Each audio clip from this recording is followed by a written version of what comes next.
Welcome back to another episode of the Even Your Dynasty Show. It is Sunday night. The Giants just finished taking 2 out of 3 from the San Diego Padres. A lot of ugly in this series, some good, some bad, as there is in all series for baseball. Um, Took 2 one-run wins. They did actually get outscored by the Padres 8-6 in the series, as well as go 1 for 17 with runners in scoring position. That's kind of the ugly of the series, but they still won 2 games, and that's what matters. That's what good teams do. When you don't necessarily play your best, you still find a way to win some games and not just continually get swept. So that was encouraging to see. To take 4 out of 7 from the Padres in the early part of the season is a good start. As I've said in the past, the Padres have still a very talented roster. Um, but we're going to kind of dive in on some of the good, some of the bad from the series, and what we saw.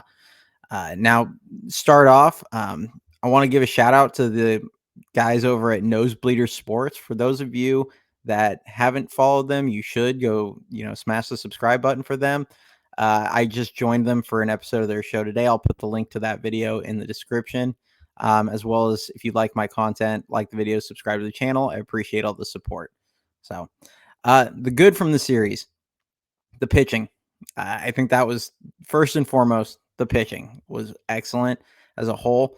I don't know about all of you, but I did not have Jordan Hicks completing 7 innings at any point this season on my bingo card for the Giants. That was a shock to me.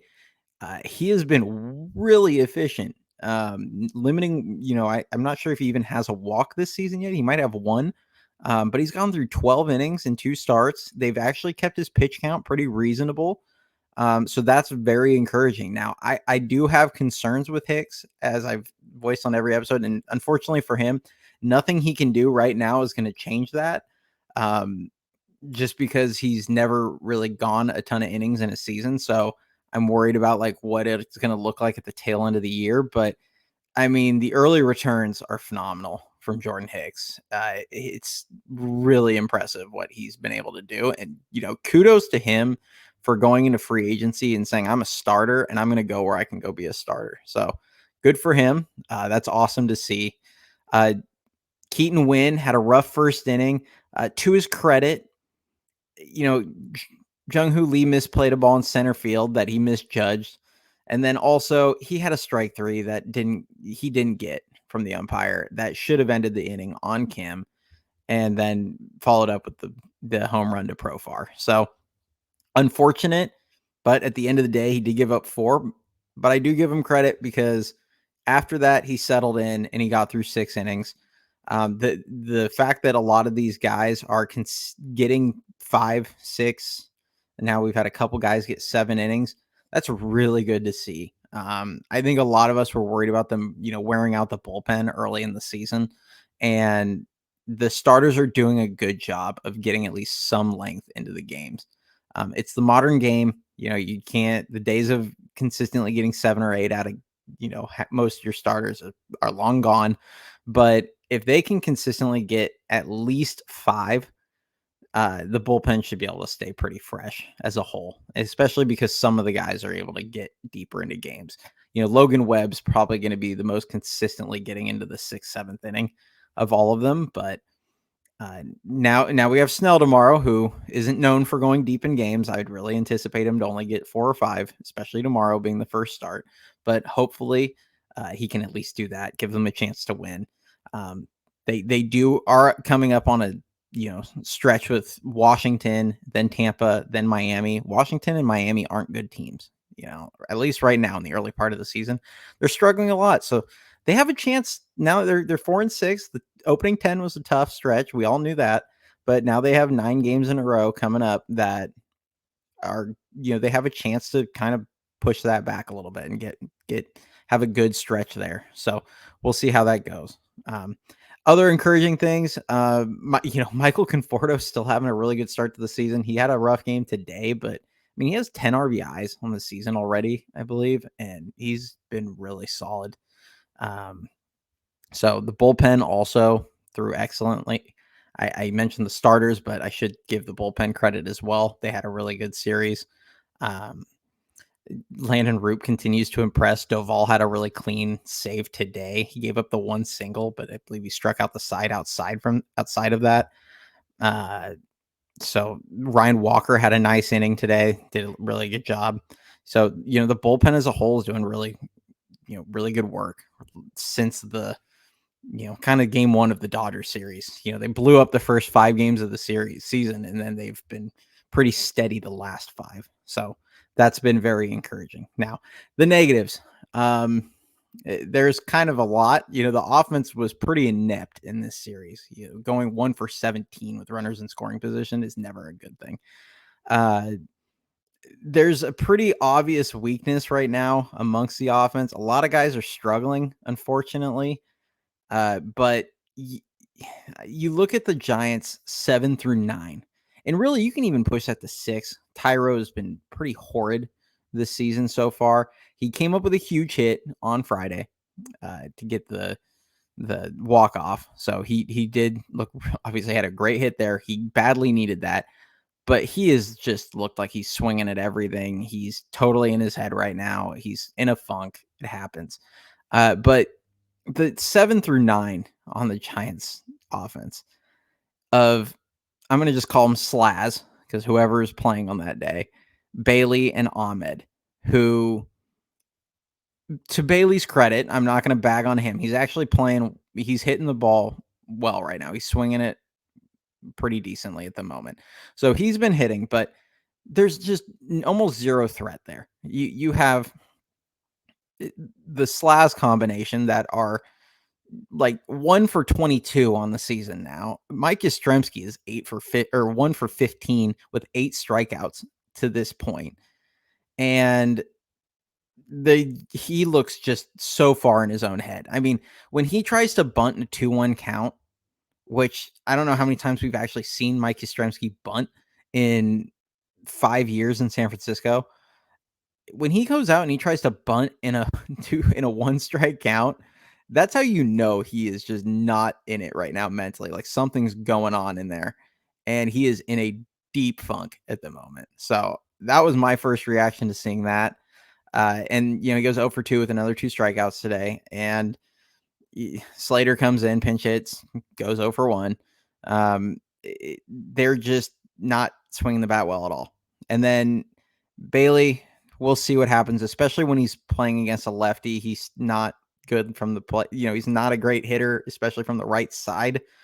I understand last season in the majors, he actually hit better from the right than he did from the left.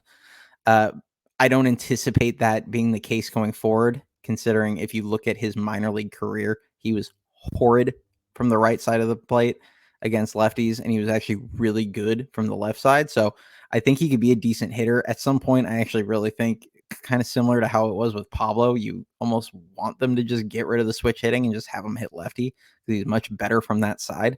But we'll see kind of what they do there. But against a lefty, Bailey's not any, he's not any good as a hitter. Then you have Nick Ahmed, who I know a lot of people got fooled by his great spring. I was not one of those. I consistently have said, I don't care what he does in spring training.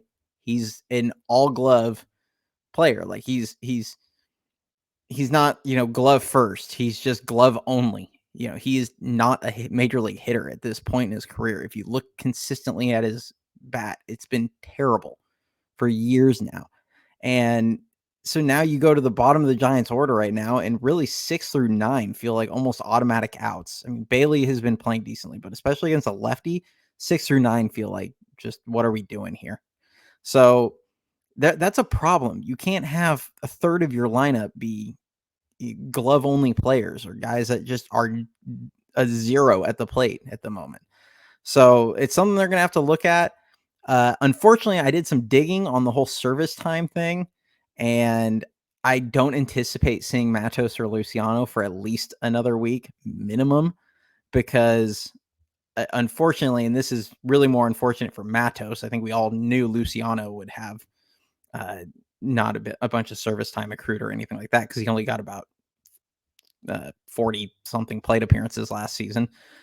But for a player like Luis Matos, who got 300 plate appearances, you would think, okay, he gets to play part of the season this year. His clock's going. But according to the Major League, this is on MLB.com, according to what's in there, partial seasons don't accrue. So you only accrue a full season if you've been on the roster for at least 172 of 187 days in the season, because that's typically the length of the season.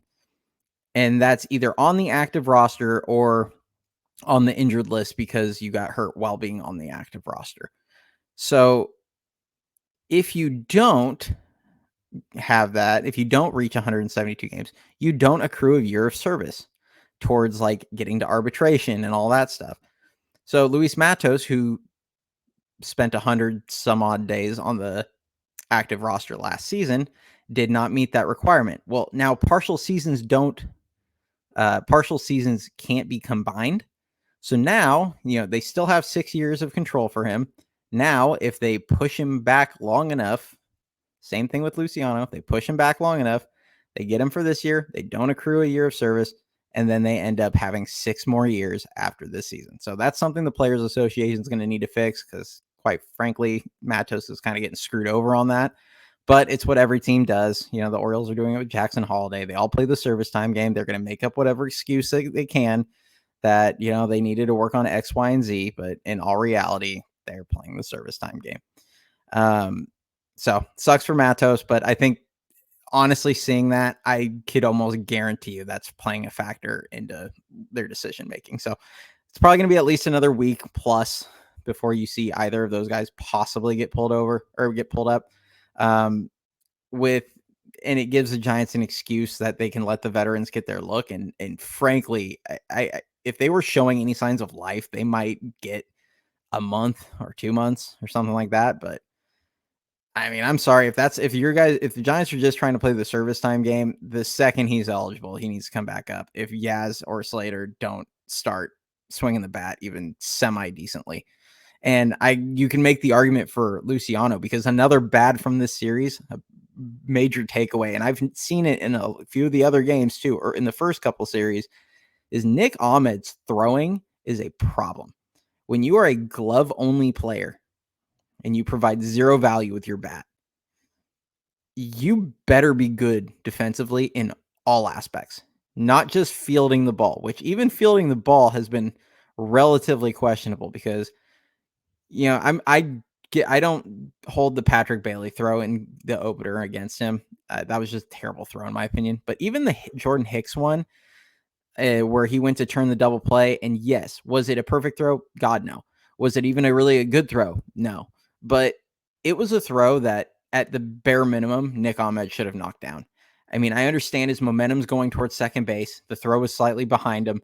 But that is a ball that that went by him like just off his hip, basically, like a foot or two behind his hip. You should be able to get your glove on that ball and at the minimum knock that thing down. Even if you don't get an out, that thing should never go into center field. And it costs Hicks a run because of that. So it's not one he's going to get an air for, but it's one that you should be able to watch and go, yeah, that guy should have caught that or at least knocked it down. And then throwing, Lamont Wade and Flores had to bail him out on at least 2 throws going over to first base where he pulled both of them well off the bag and they had to tag the guy out up the first baseline. And then lastly, the double in the first inning that Tatis scored on, that throw to home was absolutely abysmal. I mean, it didn't even take a good throw to get Tatis. You just couldn't miss home plate by 8 feet and you get Tatis. And he missed home plate by like 8 feet. It was so far offline. I mean, I was expecting a kind of a bang bang play, and then you see Bailey get pulled a mile off home plate. He catches it, and then Tatis then just finally comes sliding in, and it's like even a half decent throw nails Tatis there, and he was so far off the planet. And I know Nick Ahmed has had injuries with his rotator cuff, his labrum, he's had all sorts of shoulder injuries and everything, but allegedly he was healthy this offseason. He said, I'm healthy. The pop's back in my throwing.